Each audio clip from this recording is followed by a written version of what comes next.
guys, welcome back to the Lovin Dubai show. Our next guest is on a journey to revolutionize inclusion and accessibility in Dubai. Nawal founded Mazira in 2017, an agency dedicated to universal accessibility. Here to tell us more about it, a big welcome back to the show, Nawal. Thank you so much for being here. Thank you for coming.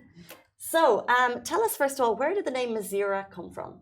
Mazira is an Arabic name which means the path. And I chose this name because I was born and raised in France, but I'm also half Moroccan. So we have a street in Morocco named Mazira. And as I told you last time, I have a little sister with Down syndrome. And when we flew to Morocco, I felt like no one is seeing her disability. No one saw that she's one of the people of determination. And so this street was really meaningful for me, especially that it means the path. So I thought, oh, it's a perfect name, so we can all go through the path and walk through the accessibility all together. That's really beautiful. Thanks. When you say they didn't see her disability, do you mean that in a positive way? No, I mean in a very positive way. They were treating her like anyone else. They were not making any difference. They were not trying to do some extra efforts to be with her. They were not trying to be to treat her differently. If we were going somewhere, they would just ask her like they would have asked me. So she never felt that she's different. And so I believe that is on the way that I was raised. This is also why I never felt that she's different. And did you have previous experience that made you felt that she was different when you were growing up? Yes, when I was in primary school, mostly people were pointing out saying that she looks like a monster or that she's different because my little sister Salwa doesn't have hair. She had a leukemia when she was young, so you can see her, the fact that she's with Down syndrome, but also the fact that she doesn't have hair. So for kids, you know, they are very innocent, and then when they see a difference, they will point at it because they don't know. So yes, sometimes I felt like, oh, okay, oh, they found her a bit different, but why? So this is also, it's helped me to start this company. And I know those experiences also drove you to write the book. Can you also tell people a little bit about the book as well, just to give people a recap in case they missed the first interview? Yes, so I wrote a book named Maya and Grace, the story of the girl with no hair. And as I mentioned, now you guys understand that my little sister doesn't have hair. The goal of this book is to give awareness to kids and to have a principal character with Down syndrome, a person that will be the hero of the book. She is not a monster. She's a little girl going through a lot of adventures, and you will have to read the book to know the rest. Yeah, I had a question actually. So, why do you think people need to know about Mazira, and how do you think it would help them? Because I believe that, first let me tell you more about Mazira. So Mazira was born in 2017. I have a master's degree specialized in accessibility and disability, inclusion and education. So I believe that usually when we talk about people of determination, accessibility, we think that it's only organizations that should dive into it.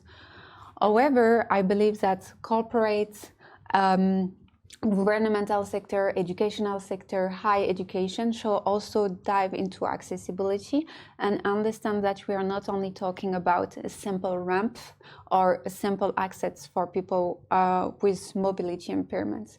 We're talking about the one who are mentally challenged, who have sensory impairments, and we want to become more accessible in order to create more opportunity for people of determination and have more awareness. So that's why I believe that Mazira needs to be known for everyone knowing. It doesn't matter where you're working or what you're doing. You need to know that there is a company like us that can help you to become more accessible, to hire people with determination that also have a lot of talents, to create inclusive policy. There is a standard in Dubai that we should apply So how can we do this? Because when you don't know, you can ask for help. I believe that if we work all together, we can have a society much more inclusive. Masira basically empowers people of determination, especially in Dubai. Yes, especially in Dubai and in Paris. We have been working very closely with the chair of UNESCO, specialized in disability, innovation, assistive technology.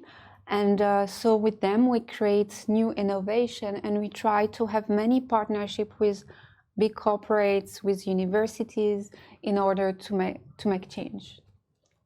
And have there been any learnings from what you've learned in Paris that you can transfer to here in Dubai? Yes, definitely. I will give you an example. In Paris, I've been working with many museums, like the World Arabic Institute or the Louvre Museum. And we've been building the accessibility for the building itself, but not only cultural awareness, and all person who have a sensory impairments can enjoy the museum. Same for someone with mentally challenged. We have been working also with the FIFA, and a family who have kids with autism or Down syndrome can still go and watch a football match. For example, now there is the CAN, the African Cup. So if they want to watch a match, I don't know, Morocco against another country, they can still go. But how can we make this happen? How a blind person can just sit and feel the vibes and feel all the emotion of a football match. Mm-hmm. And what do you think are the biggest challenges you're facing when you're trying to kind of get in touch with corporates and companies? Like, what are the biggest obstacles you face? Sometimes they think that, oh, it's not related to us, or I don't think that we're here yet. I said, okay, but we can work on it. We can make things happen. Just give us a chance, and we can help you to be more accessible or more inclusive. 100%. What's the primary focus, do you think, that's needed to achieve universal accessibility around the world? I believe that the first thing is communication, awareness, and then we need to have company working along together. And if we give awareness, if we have trainings among the various corporate or organization, they will also open their mind and understand that it's actually natural to do all of that. And it's really simple. Because, you know, one of the funny things is, like, everyone thinks that being accessible is really expensive, but it's not. Because it's require mostly awareness training, small adjustments, but it's not that costly. So people who are watching today, and if they're inspired from hi, Sujit is in the studio, good morning. If you follow Sujit's story, he's joined with us as well. Are you guys work together? Yes, and actually we're organizing an event on the 28th of January where we will be talking on how to improve opportunity for people of determination, so empowering abilities, and Sujit is one of our main speakers. We will have Fatima Samoura, the Secretary General of the FIFA, coming along, and we have been sponsored by the University of Manchester that also want to dive into inclusion, diversity. They are already doing an amazing job, but they wanted also to support us. And we have also the member of UNESCO from the chair specialized in disability coming. And Sujit will make an amazing speech on how to be beyond determinate. So if people are watching today and if they're inspired, who are you specifically trying to target? You know, if someone who doesn't own a company today is watching and they want to help and they want to get involved, how can they encourage diversity in their workplace, or what do you recommend? They can just contact us through the various media channel, and also they can just contact us. It's not only focusing for organization, again, it's also for corporate, for educational sector, for government. So it's really for everyone. And then if you are one of the people of determination and wants to have an internship with us, you're more than welcome. Amazing. And what are your thoughts on Dubai as a place that's accessible and inclusive in comparison with other cities around the world? Oh, Dubai is doing an amazing job. The last the past 5 years, our work that we have been struggling to do in more than 10 years in Europe, I feel like in Dubai is going much more faster. When any organization in Dubai or understand that there is a lack somewhere, and we highlight it to them, they want to make a change. So usually it goes very fast because we don't really have to convince people in Dubai. They're already convinced. It's already a part of the law. And our Highness always emphasize that we should be more inclusive and we have to, yes, be more welcoming to people of determination and treat them equally. Just the name People of Determination tells a lot. It's not people with disability, people with special needs or specific needs. It's people of determination.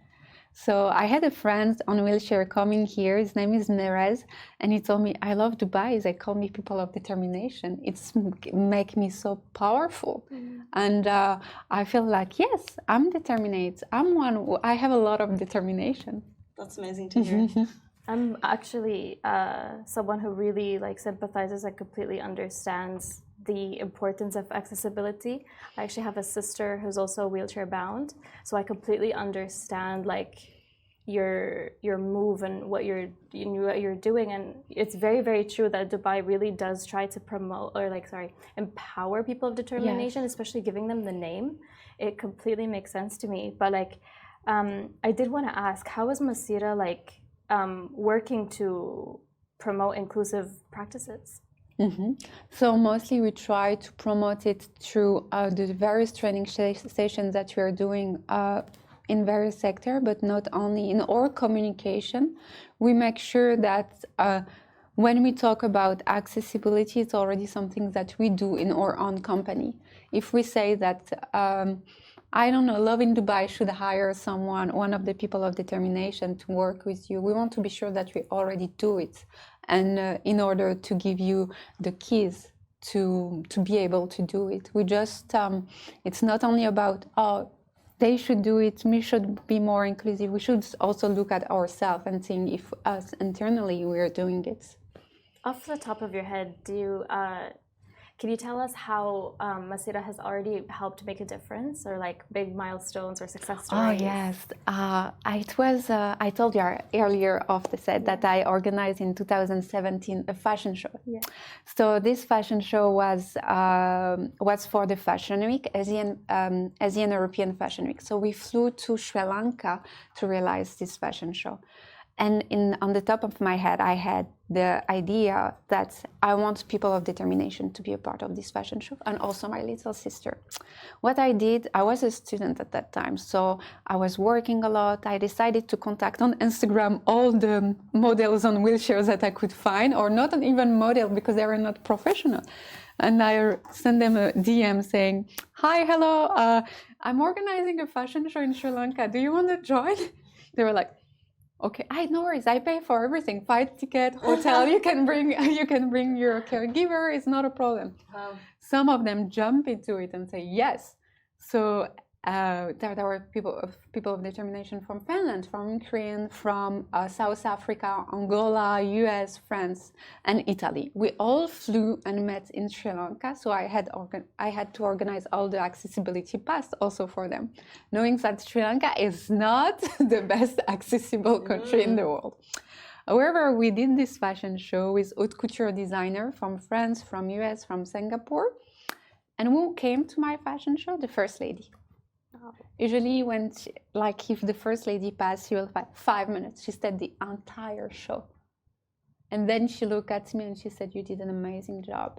And I was really proud because at that time, I invested all of my money, and some of my family members are like, "Nawal, no, you work so hard, don't do that." I said, "No, I have to. It's just the beginning." And I closed the fashion show with my little sister. And then the First Lady came to me and said, "You're doing an amazing job. In Sri Lanka, it will take time for us to be fully accessible. However, I want you to go there to meet this person and we will work on it." Wow. So this one was one of the biggest milestones that I achieved, because I realized that I had made a change. Because the second day, I was invited to make change in Colombo in Sri Lanka. So I felt like, okay, I'm young. And yes, it's just the start, but it's starting so positively. That's so amazing. Unfortunately, this is all the time we have for today. But guys, if you're touched by Nawal's story and if you want to get in touch with her, learn more about Mazira or the event that they're having at the end of the month, how can they find you? Please just contact us through our Instagram, to our Facebook page, or via email. It will be, we will reply to you. And if you want to come to the event, you're more than welcome. We will send you a registration link. We still have few places left, sorry. So yes, we will see you there. Thank you. Thank you, guys. That is all we have time for on the Lovin Dubai show this morning. But we're back with you tomorrow morning, same time, same place. Have a brilliant Monday, and we'll see you then. Bye-bye from me. Bye-bye. Bye.